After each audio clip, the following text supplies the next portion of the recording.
técnicos.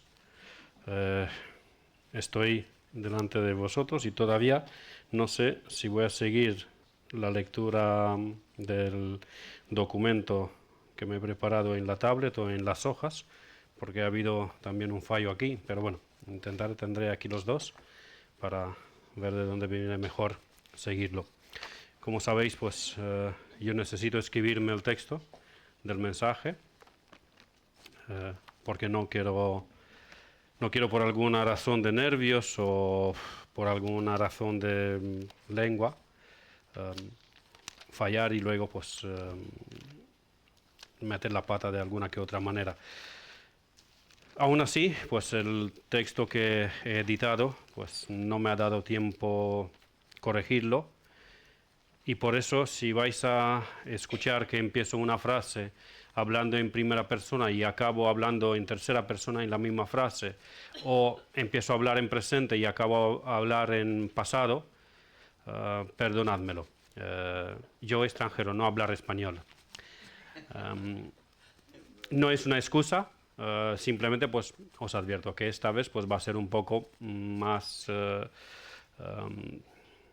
regular que en otras ocasiones. Pero la palabra sigue siendo de Dios. A pesar de mis errores de lenguaje, a pesar de mis errores de expresión, de transmitir lo que quiero transmitir, la Biblia sigue siendo la misma, es la palabra de Dios infalible, inerrante y útil para enseñarnos, para redarguirnos, para transformarnos, para corregirnos según el propósito de Dios. Para esto os invito a que abréis las Biblias en el Evangelio de nuestro Señor Jesucristo, según Marcos, capítulo 14. Seguimos con la tercera parte de la exposición de los primeros 11 versículos.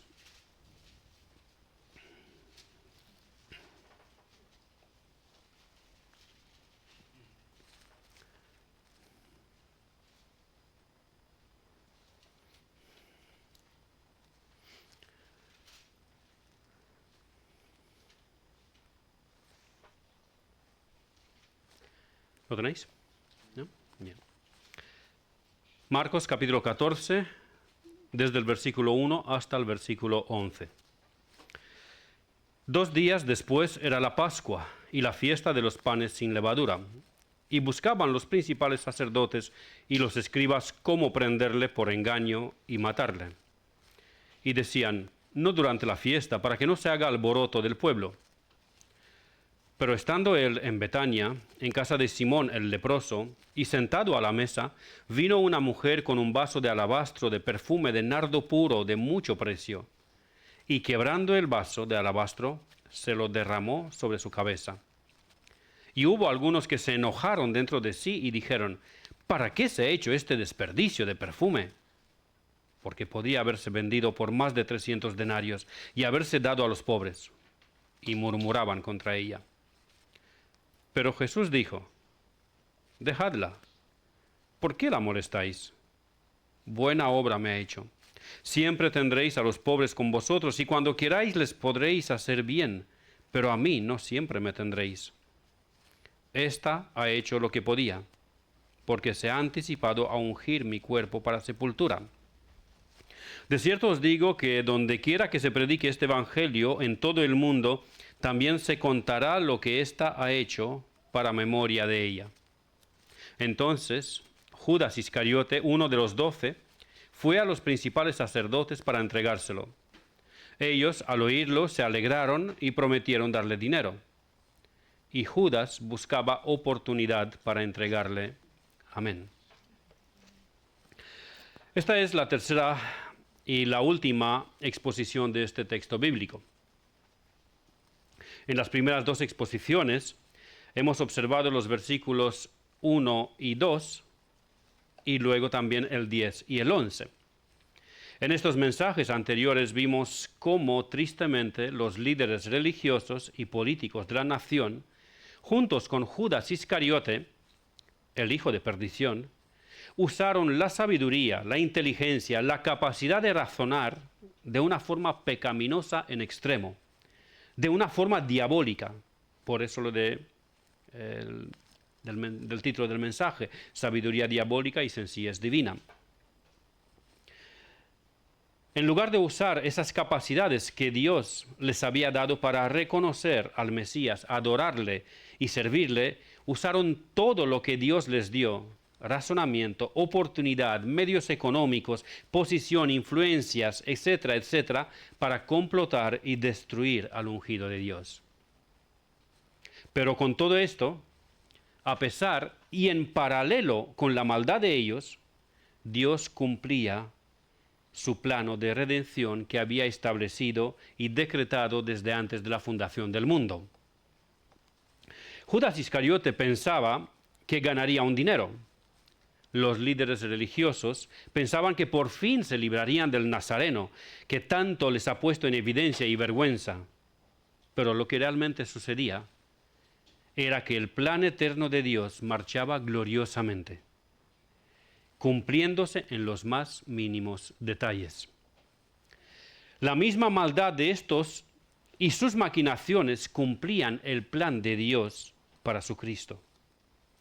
Los líderes religiosos, Pilato, Herodes, Judas Iscariote, los judíos que gritaron «Crucifícale, crucifícale», los soldados romanos que les clavaron los clavos y le traspasaron el costado, todos y cada uno de ellos, aunque actuaron libremente según el deseo pecaminoso de sus corazones malvados, cumplieron la voluntad de Dios con respecto a su Hijo amado, que había de entregarse en sacrificio voluntario para la salvación de aquel remanente escogido por gracia. El misterio de la total responsabilidad del ser humano por sus actos y la total soberanía de Dios y la providencia suya es difícil de comprender muchas veces. El hombre, afirmamos siempre, el hombre es responsable 100% de cada acto, palabra, pensamiento, emoción que hizo o no hizo. Y Dios es 100% soberano y controla todo y cada uno de los acontecimientos de la historia en el más mínimo detalle. Para entender este misterio, aunque solamente en parte, porque creo que nunca lo podremos entender completamente, ni incluso cuando estaremos en la gloria, primero tenemos que creerlo. Este es el orden de las realidades bíblicas. Primero se cree lo que la Biblia afirma y luego se entenderá. En algunas verdades se entenderá más y en otras menos. Pero primero se tiene que creer y luego se entenderá. Luego vendrá el entendimiento. Pasemos ahora a la otra parte del mensaje, lo que está en medio del sándwich de Marcos, los versículos 3 al 9. Hasta ahora ha sido un breve recordatorio. Creo que por fin he conseguido un breve recordatorio, ¿verdad? Venga, dímelo por favor una vez que ha sido breve. Bueno, has estado fuera, bien. Pero ha sido breve, ha sido 7 minutos aproximadamente. Bien, es que siempre me hace bullying, dice que hago resúmenes largos. Bien, bromas aparte. Ok, volvamos a esta parte. Los versículos del 3 al 9, que es, como lo llaman los teólogos, el medio, el relleno del sándwich del texto de Marcos. Enseguida os explico por qué digo lo de sándwich y lo demás. Así que leamos una vez de 3 al 9. Pero estando él en Betania, en casa de Simón el leproso, y sentado a la mesa vino una mujer con un vaso de alabastro de perfume de nardo puro de mucho precio, y quebrando el vaso de alabastro se lo derramó sobre su cabeza. Y hubo algunos que se enojaron dentro de sí y dijeron: ¿para qué se ha hecho este desperdicio de perfume? Porque podría haberse vendido por más de 300 denarios y haberse dado a los pobres. Y murmuraban contra ella. Pero Jesús dijo: dejadla. ¿Por qué la molestáis? Buena obra me ha hecho. Siempre tendréis a los pobres con vosotros, y cuando queráis les podréis hacer bien, pero a mí no siempre me tendréis. Esta ha hecho lo que podía, porque se ha anticipado a ungir mi cuerpo para la sepultura. De cierto os digo que donde quiera que se predique este evangelio en todo el mundo, también se contará lo que ésta ha hecho para memoria de ella. Si os acordáis, dije anteriormente que en algunos momentos Marcos el evangelista Marcos, usa una peculiaridad literaria conocida bajo el nombre de quiasmo. El quiasmo es una figura retórica que consiste en repetir estructuras gramaticales, palabras o ideas de forma cruzada o invertida, con el propósito de dar un énfasis al texto o a la idea principal de esto. Marcos usa la estrategia del quiasmo, es decir, el sándwich en el lenguaje popular, para mostrar más aún la belleza de la adoración de esta mujer y de los que la rodean, de las personas que estaban en esta cena, salvo Judas Iscariote, evidentemente. Marcos usa esa peculiaridad literaria, perdón, no me encontraba la expresión, para mostrar en comparación la belleza de la adoración pura con la maldad de los miembros del Sanedrín y Judas Iscariote. Por eso, Marcos mete en medio de la historia el momento que está en casa de Betania. Mateo, que sigue de cerca el relato de Marcos, lo hace de la misma forma, pero el evangelista Juan no sigue ese patrón y él hace una diferencia entre un momento y el otro. ¿Por qué? Porque no ocurrieron en el mismo tiempo, en el mismo tiempo, sí. Enseguida os lo explico.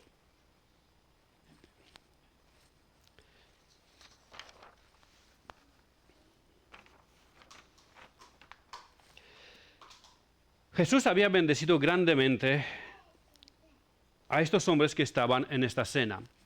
Y como agradecimiento, ellos decidieron hacerle esta comida en la cena. Y el Señor Jesucristo valora tanto ese momento que con respecto a la mujer que le ungió la cabeza, dice en el versículo 9, de cierto os digo que donde quiera que se predique este evangelio en todo el mundo, también se contará lo que ésta ha hecho para memoria de ella. Para el Señor Jesucristo fue algo extraordinario. Algo, si me permitís la comparación, como cuando escuchó la voz del centurión romano, cuando dijo, en verdad os digo que en todo Israel no he visto una fe tan grande como la de un gentil. Y con respecto a esta mujer, dice, lo que ésta ha hecho es tan extraordinario que se va a incluir en 3 de los 4 evangelios y se va a predicar en todo el mundo lo que ella ha hecho. Marcos nos da la ubicación donde ocurrió este evento. El versículo 3 nos lo dice, pero estando él en Betania, en casa de Simón el leproso. Por la enseñanza general de la Biblia sabemos que un leproso no podría vivir en la comunidad, en ciudades, en pueblos, tampoco en aldeas. ¿Por qué? Por el alto riesgo de contagio y por la gravedad de esa enfermedad. Los leprosos tenían que vivir afuera de las comunidades y afuera de sus propias casas. Ni siquiera podían estar en aislamiento domiciliario, sino que tenían que estar expulsados de la sociedad por la gravedad de la enfermedad y por el alto riesgo del contagio. Los leprosos tenían que vivir afuera de las comunidades y afuera de su propia casa. La lepra no tenía cura, era una enfermedad mortal. Consistía en una pérdida de sensibilidad nerviosa, por lo cual los que sufrían esta enfermedad estaban llenos de llagas, porque no sentían dolor al lesionarse y muchas veces, sin darse cuenta, se lesionaban ellos mismos. También se manifestaba como llagas no provocadas en la piel, dejando los músculos y hasta los huesos a plena vista. Era algo horroroso ver un leproso. Quizá guardando una cierta distancia físicamente, podía asemejarse a los zombies de hoy día. por supuesto eliminando esa supuesta posesión demoníaca y lo demás lo que hay en la historia de los zombies. Por cierto, los zombies no existen, pero sí los leprosos han existido y todavía hay leprosos hoy en día. No ha sido totalmente erradicada la enfermedad. El riesgo de infecciones era altísima para un enfermo de lepra. Evidentemente, si tenía heridas abiertas por todo el cuerpo, se podía infectar muy fácilmente. En un tiempo más corto o más largo, todos tenían el mismo final, la muerte. Por todo esto, la lepra ha sido considerada en la interpretación bíblica como un símbolo del pecado, porque también el pecado desensibiliza al que lo comete con respecto a las cosas de Dios. El pecado mutila y engrotece al que lo practica y tiene como consecuencia no solamente la muerte física, sino también la separación eterna de Dios y de sus santos. El hecho de que Jesús y sus discípulos cenaban en la casa de Simón el leproso nos indica que este Simón había sido sanado milagrosamente, porque la enfermedad era incurable y ahora estaba en su casa. Varios comentaristas sospechan que él fue uno de los muchos enfermos que Jesús sanó a lo largo de su ministerio. Me parece muy respetable y posible esta posibilidad, aunque no la encontramos escrita claramente en la Biblia, pero me parece una posibilidad muy alta.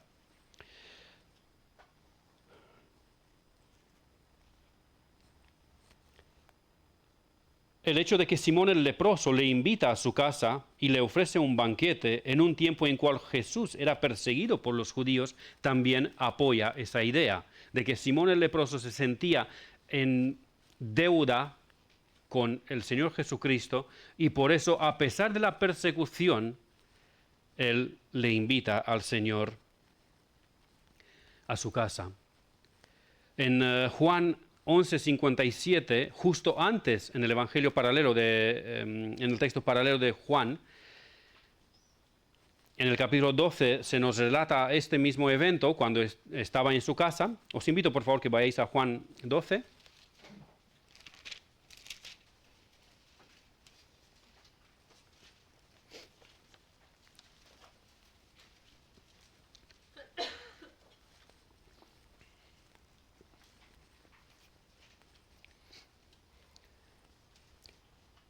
El último versículo del capítulo 11 nos habla de esto, de la persecución en secreto que tenían los líderes religiosos contra Jesús. Y los principales sacerdotes y los fariseos habían dado orden de que si alguno supiese dónde estaba, lo manifestase para que le prendiesen. Y luego relata la historia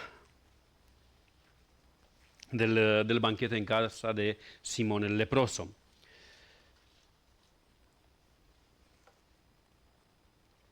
Un momento.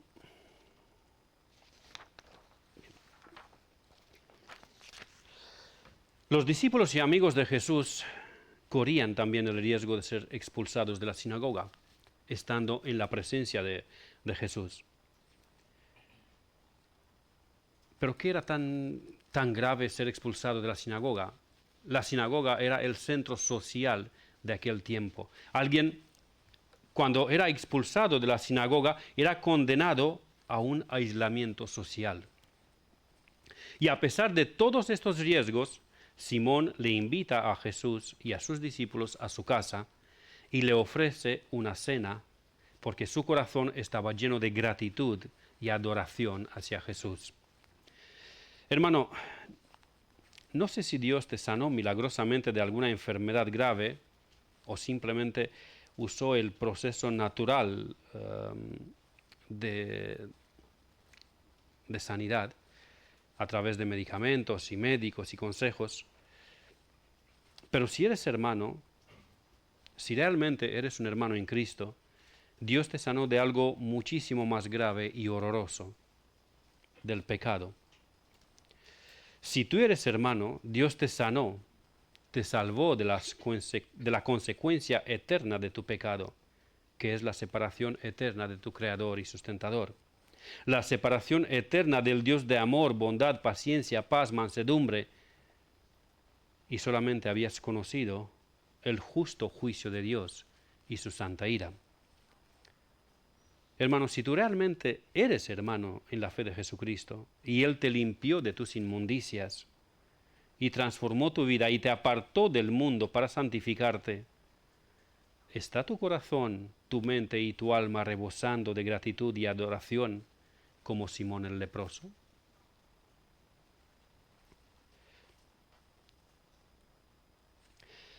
Marcos nos dice dónde fue esta cena, pero no nos dice cuándo ocurrió el evento. A primera vista, leyendo el pasaje de Marcos, podemos quedarnos con la idea de que ocurrió el mismo martes por la tarde, después del discurso del Monte de los Olivos, cuando el Sanedrín complotaba contra Jesús, es decir, 2 días antes de la Pascua, cuando el Señor Jesucristo fue crucificado. Pero no es así. Por la figura retórica del quiasmo y más aún por el texto paralelo del Evangelio de Juan, sabemos que esta escena ocurrió 4 días antes de ese complot, es decir, 6 días antes de la Pascua. Y ahora sí os invito que leamos el pasaje del Evangelio de Juan, versículos del 1 al 8. Evangelio según San Juan, capítulo 12, versículos de 1 al 8.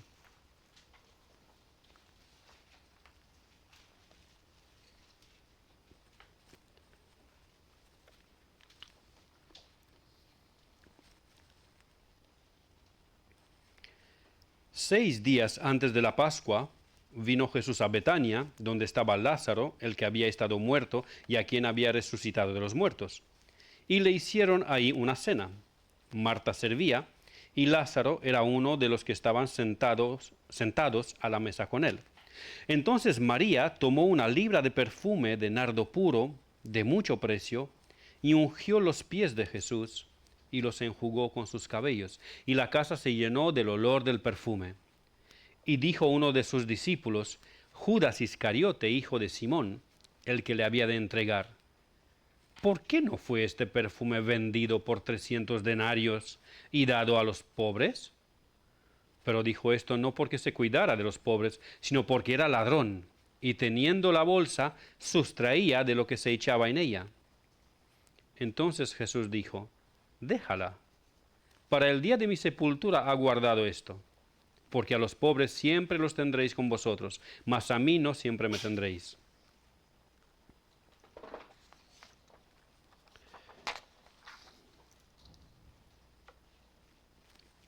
Alguien podía alegar que esto es un error o incluso una contradicción en los textos bíblicos, pero no es así.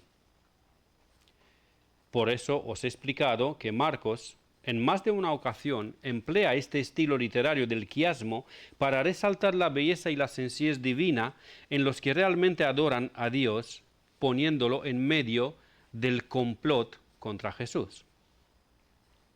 En medio de la horrible pecaminosidad del Sanedrín y Judas Iscariote, Marcos injerta una hermosa historia de adoración, una historia de sencillez divina. Por eso lo de la segunda parte del título, donde Cristo recibe la adoración de Simón el leproso, Marta, María y Lázaro, una adoración sencilla, manifestada en algo tan cotidiano y normal como una cena, salvo la adoración de María, que aunque fue hecha con sencillez de corazón, no tuvo nada de humilde y sencillo. Dicho esto, podemos afirmar con exactitud que el momento de la cena en casa de Simón el leproso y la adoración extravagante de esa mujer, como la define Sugel Michelin, ocurrió al inicio del día de reposo de la semana anterior a la semana de la pasión de nuestro Señor, es decir, la tarde-noche del viernes hacia el sábado. Algunos comentaristas afirman que como Marta servía esa cena en casa de Simón, es muy probable que Simón y Marta eran esposos. Es posible que fuera así, incluso bastante probable, pero no podemos afirmarlo con exactitud porque no encontramos evidencias claras al respecto. Podría ser que simplemente Marta ayudaba en el servir la cena, porque era lo que acostumbraba hacer. y esto también como una manifestación de adoración a Jesús. Volviendo a María, es el evangelista Juan quien nos dice que fue aquella mujer que hizo ese gesto de adoración, que era María, la hermana de Marta y Lázaro, aquel Lázaro que había muerto y 4 días después, cuando su cuerpo había entrado en proceso de putrefacción, Cristo lo resucitó.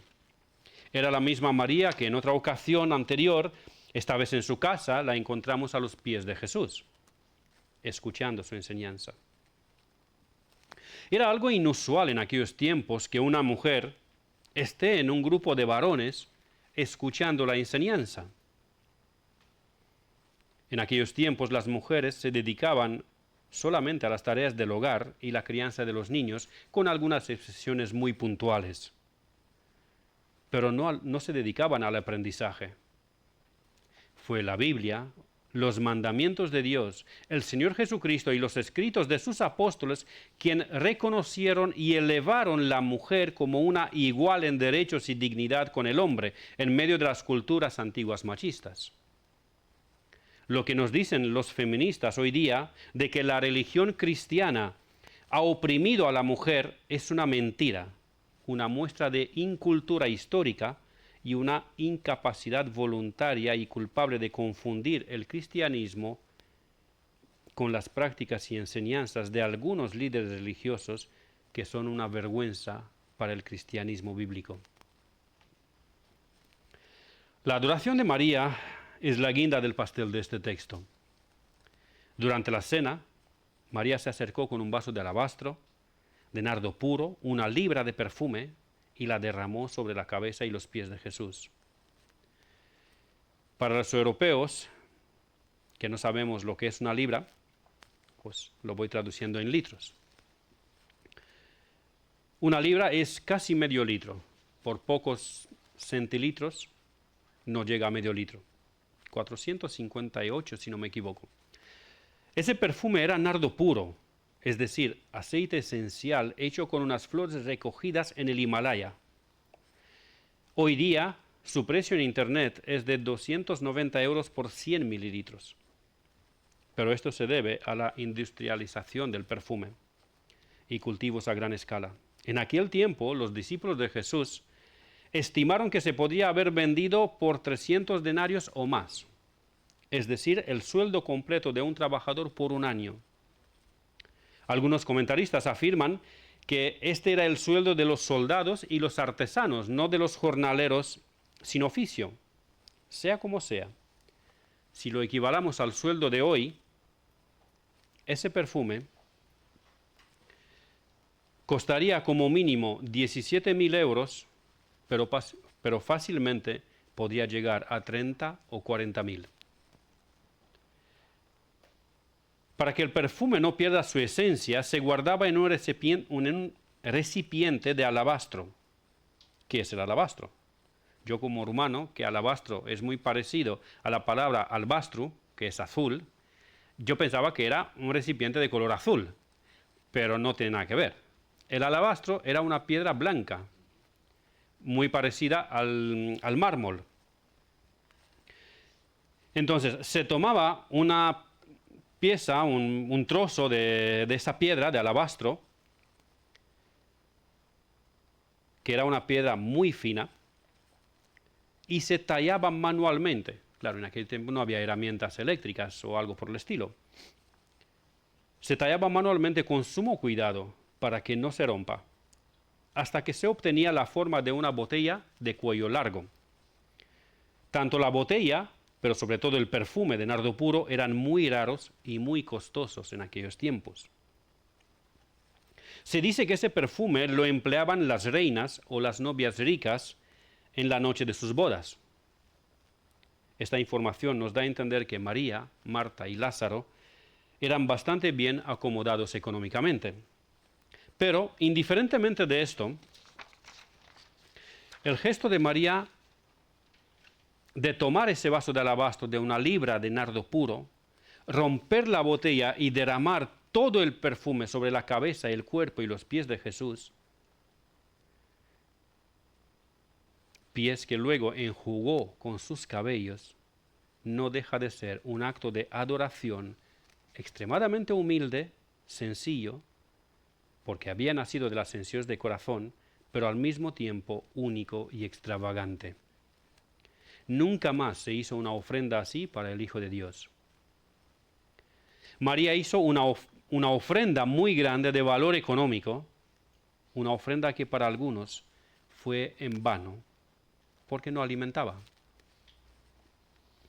Hermanos, no solamente lo que alimenta es un acto de adoración o una muestra de amor hacia una persona amada. Empezaré con lo más sencillo. Una persona amada, tu esposa, tu esposo. Los hombres. Empezamos por ahí, que somos más sencillos. Se dice de los hombres que con recibir respeto, alimento y sexo estamos felices. Esto no es del todo cierto. Los hombres también sabemos apreciar y valorar un regalo que no entra en esta categoría. Como padres, sabemos apreciar un garabato de nuestros hijos pequeños y lo apreciamos como si fuera una obra de arte, porque entendemos que nace del amor que estos hijos nos tienen y ese garabato es una expresión del amor que ellos nos tienen.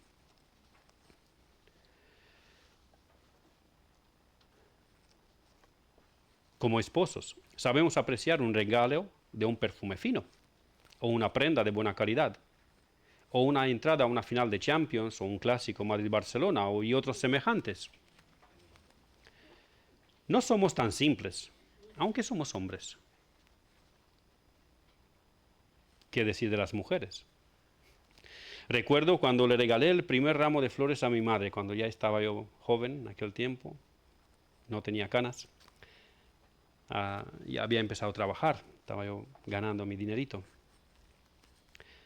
Cuando le regalé el primer ramo de flores a mi madre, mi padre me echó una bronca por desperdiciar el dinero y me dijo que mejor le hubiera comprado algo de comer, porque las flores no alimentan. Pero yo vi que los ojos de mi madre se llenaron de lágrimas, de alegría y aprecio por ese pequeño gesto. Yo lo vi. Hermanos, no seamos puños cerrados, y mucho menos con nuestras esposas. Mostrémosles el amor y aprecio que les tenemos. No solamente comprarles un buen detergente o una olla al vapor. Mi esposa se conforma con un detergente. Si la pregunto qué le gustaría que le regalen en su cumpleaños, en Navidad, etc., me contesta que nada, que no necesita nada, salvo una garrafa de detergente para la ropa. Y algunas veces bromeo y la pincho y le digo, bueno, pues sí, te voy a comprar una garrafa de detergente por tu cumpleaños. Pero no soy tan bruto. Quizá lo aparento, pero no soy tan bruto. Intento sorprenderla con algo especial, por lo menos en esas fechas especiales, porque ella es especial y única para mí. A pesar de nuestras diferencias en algunos momentos. Bien, volviendo a nuestro texto. Jesús recibió la adoración de Simón el leproso en la cena que le ofreció. Recibió la adoración de Marta en servir la mesa. Recibió la adoración de Lázaro que les acompañaba a la cena. Y también recibió la adoración de María en su acto extravagante. Los demás adoraron a Cristo de una manera sencilla, de acuerdo con la sencillez de Jesús, quien nunca vistió ropa fina, ni tuvo casa lujosa. De hecho, no tuvo nada en propiedad. Él mismo dijo que las aves tienen nidos y los zorros sus guaridas, pero el Hijo del Hombre no tenía donde posar su cabeza. Pero también Cristo recibió y defendió la adoración extravagante de María. Era una adoración de mucho valor económico, igual que en el caso de los ricos que echaban grandes cantidades de dinero al arca del tesoro del templo, pero no reaccionáis tan pronto. En el sentido de la cantidad era comparable. ¿Os acordáis que hace no mucho tiempo el pastor nos habló de la viuda pobre que puso en el arca del templo dos blancas y los ricos echaban grandes cantidades de dinero? En eso, María se puede comparar con los ricos. Ofreció algo de mucho valor, de mucha cantidad, de mucho dinero. Pero en la actitud eran muy diferentes. Porque María ofrendó el perfume de nardo puro con humildad y sencillos de corazón.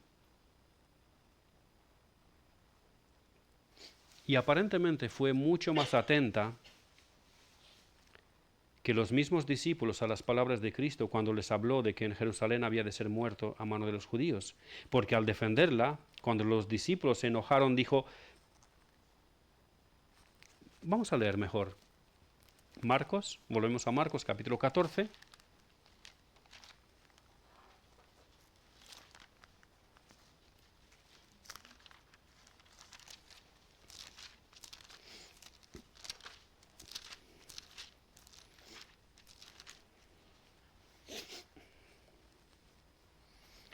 Marcos 14, del versículo 6 en adelante. Pero Jesús dijo, dejadla, ¿por qué la molestáis? Buena obra me ha hecho. Siempre tendréis a los pobres con vosotros, y cuando queráis les podréis hacer bien, pero a mí no siempre me tendréis. Esta ha hecho lo que podía, porque se ha anticipado a ungir mi cuerpo para la sepultura. Parece que María fue la única que dio oído realmente a la profecía que el Señor Jesucristo la había repetido ya varias veces, de que en Jerusalén iba a ser muerto, crucificado.